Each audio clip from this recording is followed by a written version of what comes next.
Um, some time back, I made these reels for Instagram, these little videos, 30-second ones, and I used some just parts of my chakra flow videos in order to make these kind of like ads for it. So there was some little bit of movement and there was some texts. And the one of these reels that got the most attention was the one that represented the fourth chakra, the heart chakra. And it was not because I was using the LOVE word in any way in the actual video, but I was using another L word, which is very important to most of us. And that was the word loneliness. So, a lot of people are feeling lonely.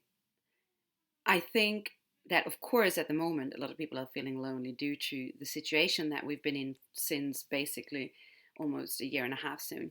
But way before that, there was this huge pandemic of loneliness as well. And I wanted to talk about that a little bit to you about that a little bit extra today. So, number one, what is loneliness actually? Because there's a difference between loneliness, the feeling of being lonely, and being alone. And so we have to understand, first of all, that loneliness is actually a state of mind. Okay, so I think many of us can recognize what I'm saying here. It's like it's not news to you, but it's not actually a question of having people around you. And actually, the fact of having people around you and still feeling lonely can enhance the resistance or the tension or the frustration of that feeling.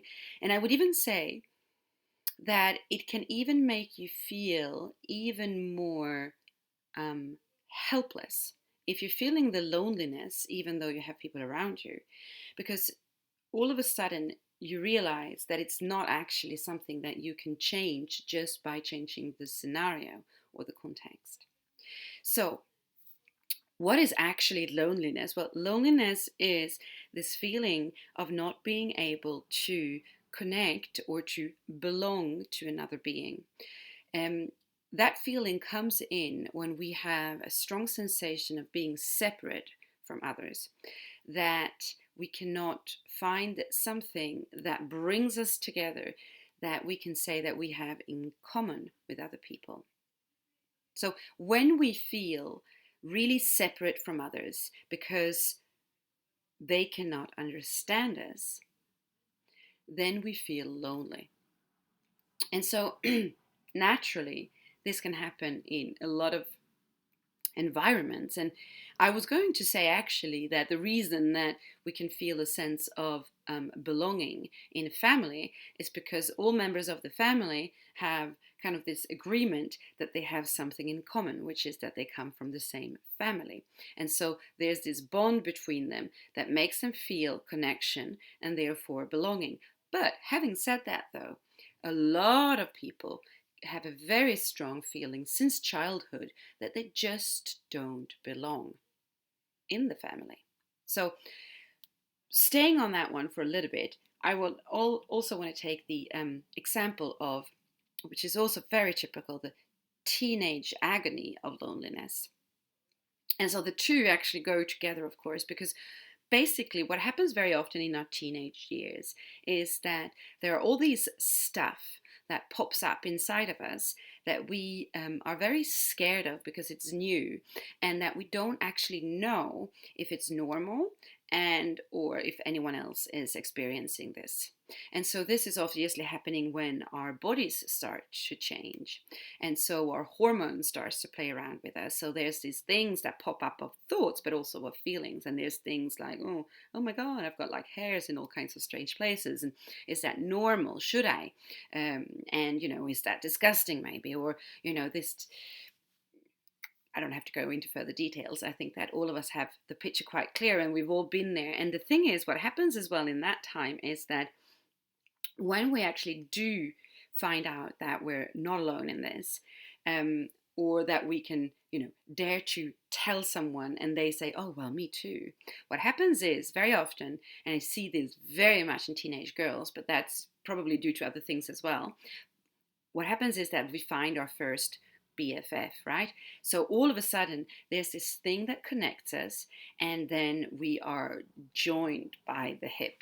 And so we become super good friends. And that's why we can sometimes see that as well in teenage years. These like teenagers that becomes like the best friend and do everything together because they really feel a strong connection.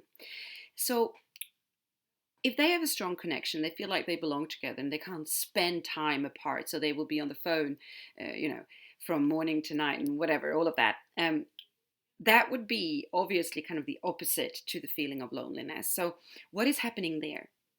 And why don't we see that, for instance, then in the family situation? Well, the thing is, and it's really the key here to the idea of loneliness. We all carry fears and desires inside of us that makes us vulnerable if exposed. Okay, so originally these fears and desires and whatnot comes from our survival mode. Okay, so that is what, first of all, not even food, shelter, water, but belonging. Okay, when we have a sense of belonging, we know that we will survive. That's even more important to us as human beings than anything else. Okay, because if we don't get fed by our parents, for instance, as toddlers, then we will not actually survive. So, first of all, our primary need is the belonging. And so we have these fears and desires and different kinds of stuff going on inside of us, which are linked to belonging. Now, when we believe that we are maybe completely alone with this because we can't see it on the outside from anyone else, then we start to feel isolated because we do get that coming into that feeling of no one can understand me. It's a little bit as if you're carrying around a really deep, dark secret. People who have a lot of secrets, they feel very lonely. They feel heavy and lonely because they really, will sit there and look at other people and think, you have no idea. Okay?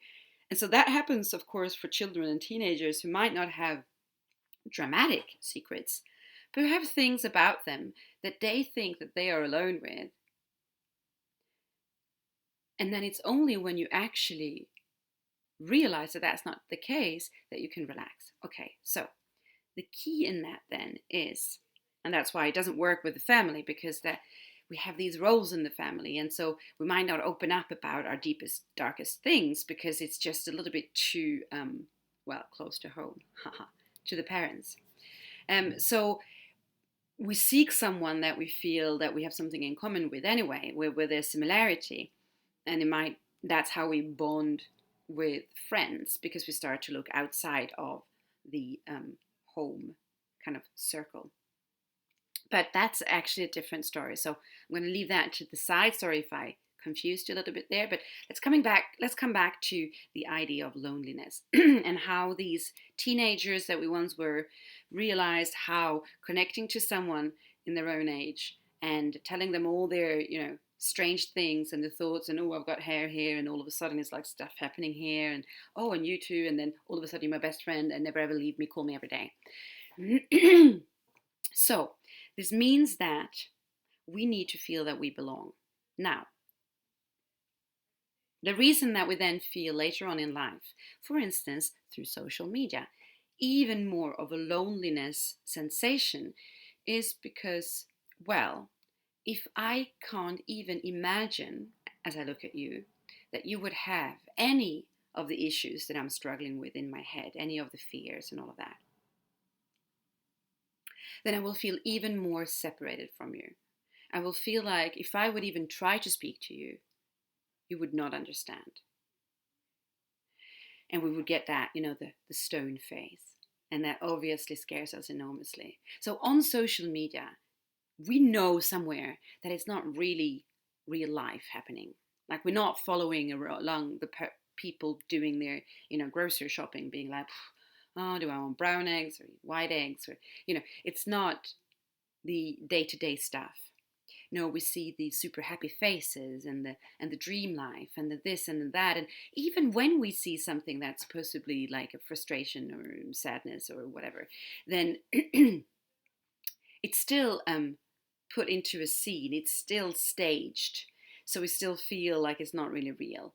And so the more time we spend on social media by looking at these things, especially since we're then feeling lonely already, well, the lonelier we will feel, because we will just feel that the degrees of separation are just, multiplying.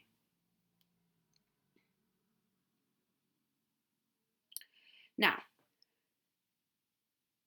what do we do in order to reverse this? I want to say that there's two things, and it's key points to any kind of interaction that you have. And those two key points are awareness, first of all.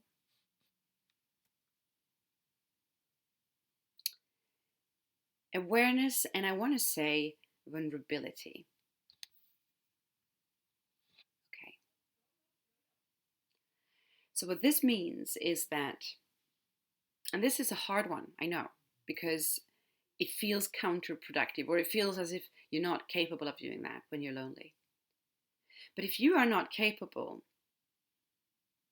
of being completely present with the person that you have in front of you when you're having an interaction with them, then it doesn't matter how many people you have in front of you, because you will never be able to actually connect with the person and you will still feel lonely.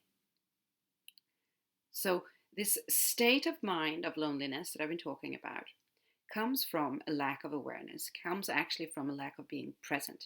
Okay, so we're not really feeling safe in the present moment. I'm going to come back to that in a second, because I was saying as well that the other key is vulnerability.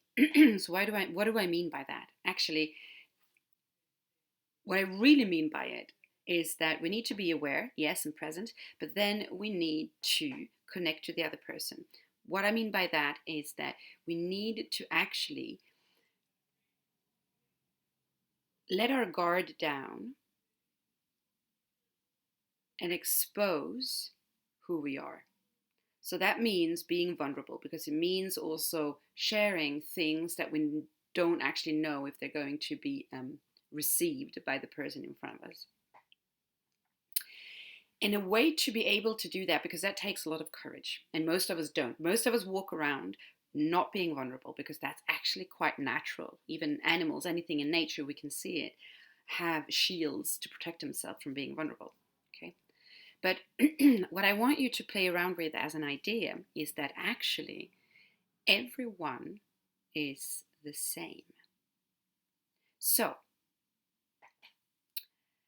the fears that you have, and the weirdness that you have, and the desires that you have, know that the person in front of you, maybe not the exact same one, but it doesn't really matter, but also has fears and desires and weird stuff going on with them. So if you can be present with that person, the first thing that happens is that you can begin to actually receive those things, the fears and the desires and the whatnot. And how do I do that? By actually tuning into focusing on them when they express themselves. And so when you then do that and you start to notice that there's actually, and this is actually what this means, is you learn to listen.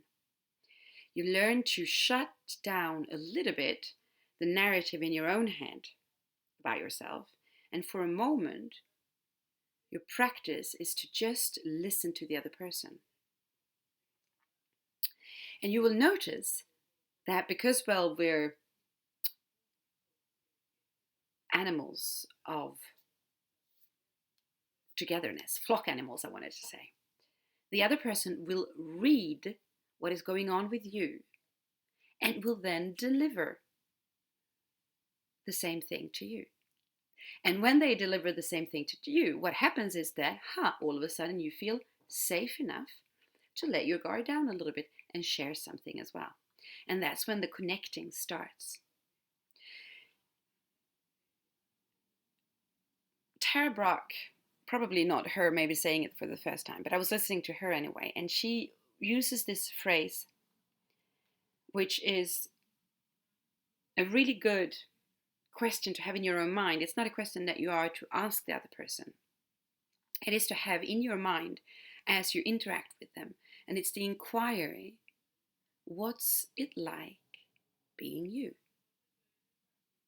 So basically developing empathy, developing our capacity to tune into the other person, to be in their shoes. And the thing is, they will actually feel it, and then they will deliver themselves. Well, they will deliver themselves to you. They will give themselves to you. They will open to you, which will then give you the possibility to relax and feel safe so that you can do the same thing. And that's how connection happens. Now, it's perfectly normal that we are the way we are. Don't judge yourself for it, because that's also a little bit of stigma around this idea of feeling lonely. Like we don't really, want to admit to it. But it's quite normal, because we have, since the beginning of humankind, always functioned with the idea of belonging to the ones who are the same as us, and then feel separated from the others. And the others, that was a potential threat. So we would then try to stay away from them. So naturally, we don't want to be vulnerable, to show ourselves vulnerable to someone who is an other. But actually, the idea of other depends on when in time you live, because we have definitions of what others are that changes over time, which proves that there's no absolute in them, and then therefore proves as well that somewhere, I want to say, it's all kind of fake. There are tests done that shows just how connected we are. So I've heard this before, and I can't give you the source, but supposedly they made tests where they made these crosswords, right?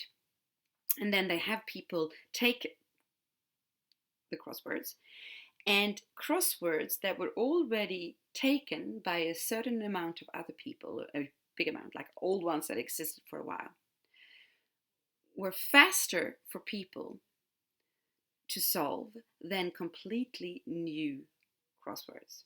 Isn't that quite interesting? There could be plenty of reasons, I guess, for that.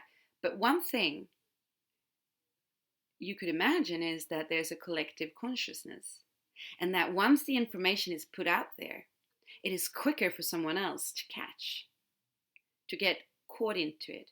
The same way that people tend to have similar kinds of thoughts in similar kinds of places, almost as if that place kept that vibration of those thoughts very, very prominent.